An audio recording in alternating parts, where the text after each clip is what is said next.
اعوذ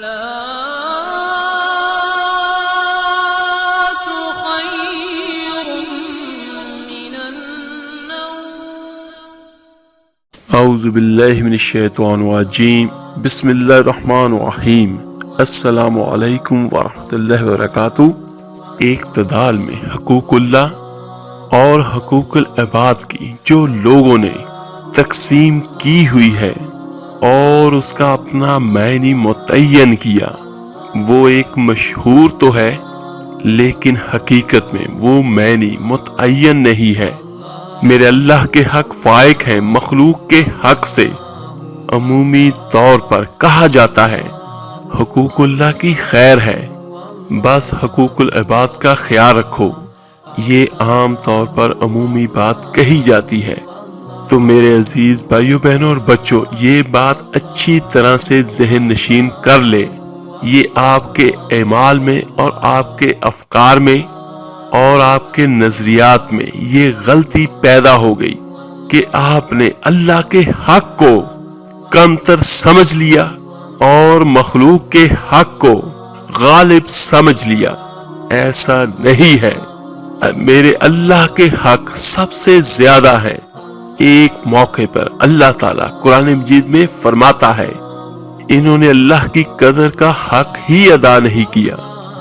وہ اللہ ہمارا خالق لگتا ہے، اور خالق سے بڑھ کر حق کس کے زیادہ ہوں گے؟ تو جو مختلف روایات میں حقوق العباد کی طرف توجہ دلائی جاتی ہے، اس کا مطلب یہ ہے، اس کا مفہوم یہ ہے کہ اللہ تو کریم ہے، وہ معاف کر دے گا، بندہ تو معاف نہیں کرے گا، بالخصوص قیامت کے دن جب وہ پھنسا ہوگا اور اس کی اپنی بدعمالیاں بھی اس کے سامنے ہوں گی۔ جب کسی نے اس کا حق غصب کیا ہوا ہوگا تو پھر کیا ہوگا؟ اب تو وہ خود پھنسا ہوا ہے، کیونکہ اگر اس کی نیکیاں کم ہوگی تو وہ سیدھا سیدھا جہنم میں جائے گا، اور جہنم اس کے سامنے ہوگی۔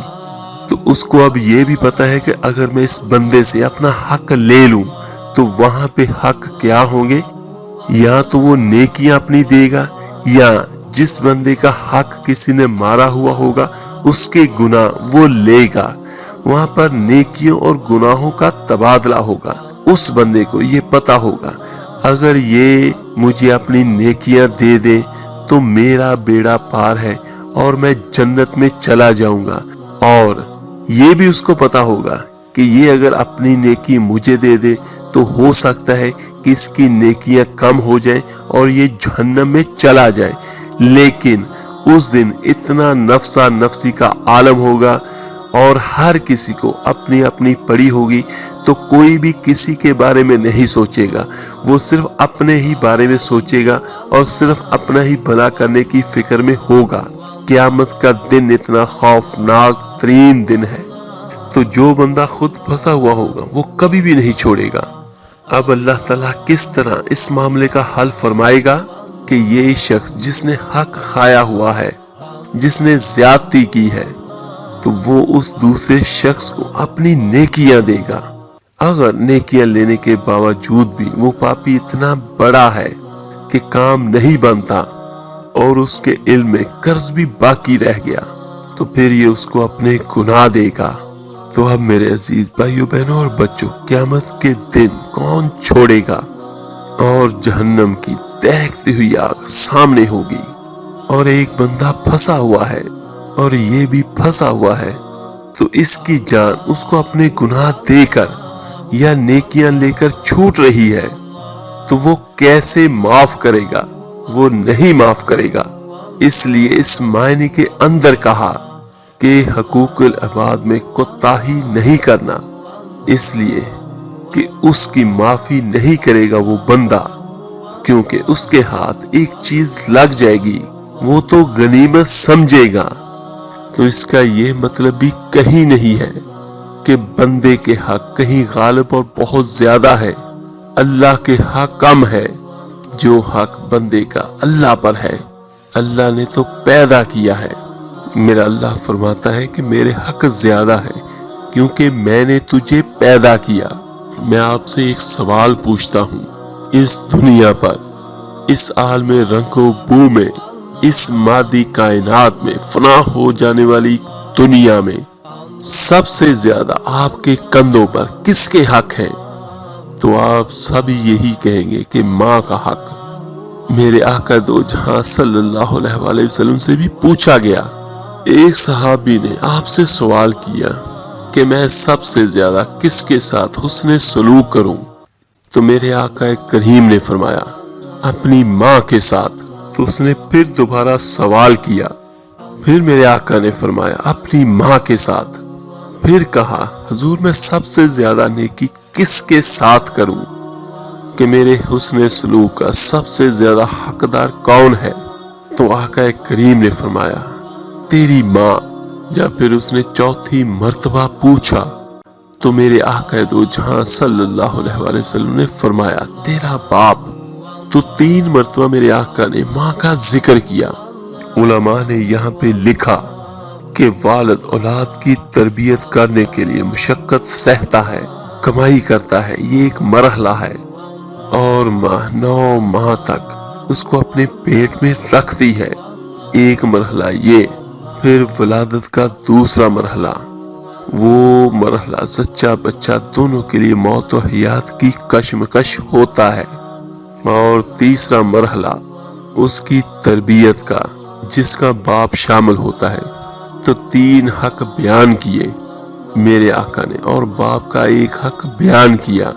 تو میرے بچوں، وہ ماں، وہ باپ جو اولاد کو اپنی آنکھوں کا تارا اور نور نظر کہتے ہیں، کیا کوئی اس کے حق ساری زندگی بھی لگا رہے تو ادا کر سکتا ہے؟ کسی نے کہا کہ میں نے ماں کو اپنے کندھوں پر اٹھا کر حج کروایا، اور موسم میں حدت اور گرمی اتنی تھی، اگر کوئی گوشت کا ٹکڑا نیچے زمین پر پتھر پر ڈال دیا جاتا تو وہ بھی بن کے کباب بن جاتا۔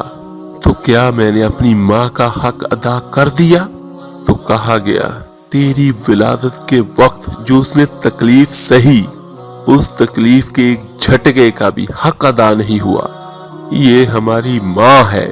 تو جب ہم اس ماں باپ کا حق ادا نہیں کر سکتے تو اس اللہ کا کس طرح کریں گے جس نے ہمیں پیدا کیا؟ یہ آج کل لوگ عمومی طور پر ایسی باتیں کرتے ہیں، اور بعض لوگ یہ کہتے ہیں کہ اللہ حقوقل، اور بعض لوگ یہ کہتے ہیں کہ اللہ حقوق اللہ معاف کر دے گا اور حقوق العباد کو معاف نہیں کرے گا۔ تو یہ میرے اللہ نے کہاں فرمایا ہے کہ میں حقوق اللہ معاف کر دوں گا؟ اللہ تعالیٰ حقوق اللہ کا بھی پوچھے گا اور حقوق العباد کا بھی پوچھے گا، دونوں حقوق میرا اللہ پوچھے گا۔ ہاں یہ ضرور ہے کہ حقوق اللہ میں صرف اللہ سے معافی مانگنا کافی ہے، اور حقوق العباد میں بندوں سے معافی بھی ضروری ہے۔ لیکن یہ جو ہم کہتے ہیں کہ اللہ اپنے حقوق معاف کر دے گا اور بندوں کے معاف نہیں کرے گا، یہ غلط جملہ ہے۔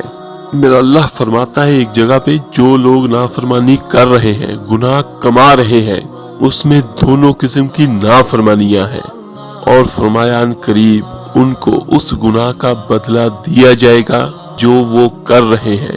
پچھلی امتوں میں بہت ساری امتوں کو جو عذاب آئے ہیں وہ حقوق اللہ کی وجہ سے آئے ہیں، وہ حقوق العباد کی وجہ سے نہیں آئے، اور کچھ پہ حقوق العباد کی وجہ سے آئے، اور بعض قوموں میں دونوں وجہ سے عذاب آئے، اور اللہ تعالیٰ نے انہیں تباہ و برباد کر دیا۔ جس طرح حضرت لوط علیہ السلام کی قوم کو حقوق اللہ کی نافرمانی کرنے پر عذاب ہوا، اور اللہ تعالیٰ نے اس قوم پر پتھروں کی بارش کی، اور حضرت صالح علیہ السلام کی قوم پر جب انہوں نے اللہ کی اونٹنی کو قتل کیا تو ان پر بھی حقوق اللہ کی وجہ سے عذاب نازل ہوا، اور حضرت شعیب علیہ السلام کی قوم پر حقوق العباد کی وجہ سے اللہ نے ان پر عذاب نازل کیا۔ وہ کیا کرتے تھے؟ جھوٹ بولتے تھے، ناپ تول میں کمی کرتے تھے، سود کھاتے تھے۔ اور بعض لوگ یہ یقین کے ساتھ اس طرح بیان کرتے ہیں کہ حقوق اللہ کی اہمیت کم ہے اور حقوق العباد کی اہمیت زیادہ ہے۔ جس طرح آپ اپنے بھائی کی نافرمانی کرو یا اپنے باپ کی نافرمانی کرو، تو اس میں سے بڑا جرم کون سا ہے؟ باپ کی نافرمانی، کیونکہ اس کے احسانات زیادہ ہیں۔ تو میرے عزیزو، مخلوق کے احسانات ہم پر زیادہ ہیں یا اللہ کے احسانات؟ بے شک اللہ کے احسانات سب سے زیادہ ہیں۔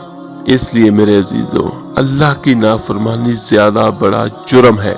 ہاں، یہ ایک الگ بات ہے جب ہم اللہ کی مخلوق کی نافرمانی کرتے ہیں، یعنی اس کا دل دکھاتے ہیں، تو اس میں اللہ کی نافرمانی بھی ہو رہی ہوتی ہے، اس لیے اس کی نوعیت بڑھ جاتی ہے۔ مثال کے طور پر کوئی شخص اللہ نہ کرے کسی انسان کو قتل کر دیتا ہے، تو یہ قتل بندوں کی نافرمانی ہوئی اور بندوں کی حق تلفی ہوئی، لیکن یہ بہت بڑا جرم اس لیے بھی بن جاتا ہے کہ ایک تو انسانی جان کو قتل کیا، اور دوسرا اس میں اللہ کے حکم کو بھی توڑا ہے، کیونکہ میرے اللہ نے کسی بھی انسان کو قتل کرنے سے منع کیا ہے۔ میرے عزیز بھائیو، بہنوں اور بچوں، اللہ تعالیٰ سے دعا ہے اللہ تعالیٰ آپ کو، مجھے، ہم سب کو حقوق اللہ اور حقوق العباد سمجھنے کی توفیق عطا فرمائے، آمین ثم آمین۔ اس ویڈیو کو لائک، سبسکرائب اور صدقہ جاریہ سمی کا شیئر ضرور کیجیے گا۔ ہو سکتا ہے آپ کے ایک شیئر کرنے سے یہ بات کسی کے دل پر اثر انداز ہو جائے، اس کی اور اس کے ساتھ ہی ہماری بھی نجات کا ذریعہ بن جائے۔ آپ میرے لیے دعا کیجیے گا، میں انشاءاللہ آپ کے لیے دعا کروں گا۔ ملتے ہیں جلدی انشاءاللہ تعالی ایک نئے وظیفے اور عمل کے ساتھ۔ اپنا بہت بہت خیال رکھیے گا۔ اللہ حافظ۔